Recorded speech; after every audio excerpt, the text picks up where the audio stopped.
Besilo ukuthi sizokhuluma naye ke uNdumiso okuyindodana kaBaba uThina Zungu nomfana kosemncane othe mayiqhamuka endimeni uyabona ukuthi lo mfana ngempela amanye abantu zobabhincisela nxanye. Ndumiso kunjani? Asiyaphila kakhulu wena njani? Siyaphila kunjani uhlala esitezi asiqele lapho nje?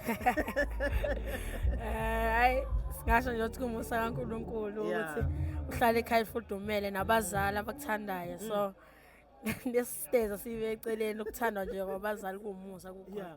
Ndumiso ngifisa ukubheka ukuthi kunjani ukusebenza nobaba ngiyazi ukuthi usemncane usasesikoleni wenza kanjani ubalansisa kanjani ingakanani support ethola kubazali uNkulunkulu ekuphila italent uyakwazi ukuthi uyayibuka uNkulunkulu into before akunike fana ukuthi umuntu uNkulunkulu mayezokunika imali qala akuteste ngemali ngeke akuteste ngenye into akunike enye into futhi so ngicothe njengoba uNkulunkulu ekunele talent ungithembile ukuthi ngizokwazi ukubalansisa phakathi kwesikole nomculo.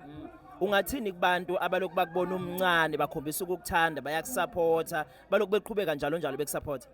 Ngathanda ukubonga kakhulu abantu abasupportile mina abangisupporta namanje abasupportile nomculo wami kakhulu ngathi bengaqhubeka njalo uNkulunkulu abagcina. Amazwi ongawafisela abashada namhlanje nje ungathini kubona?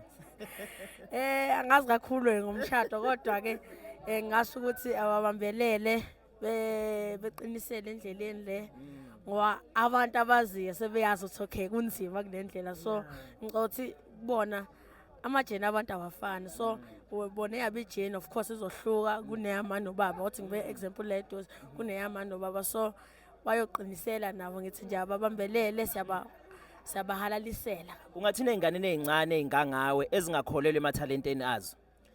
Ngingathi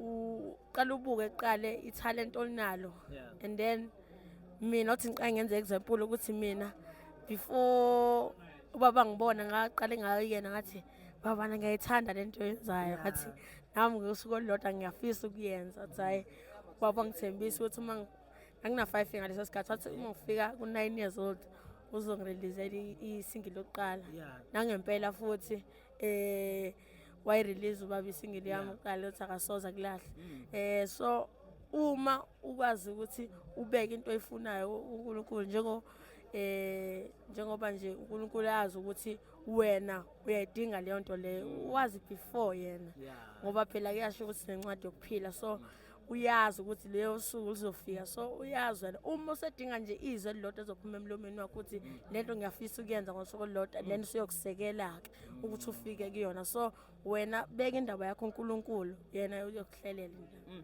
Simzwile futhi ubabe esha ama breaking news ukuthi kukhona okuzayo asikufisela inhlanhla kulokho okuzayo. Siyabonga kakhulu ayikhona ngempela okuzayo kodwa kuyobonakala.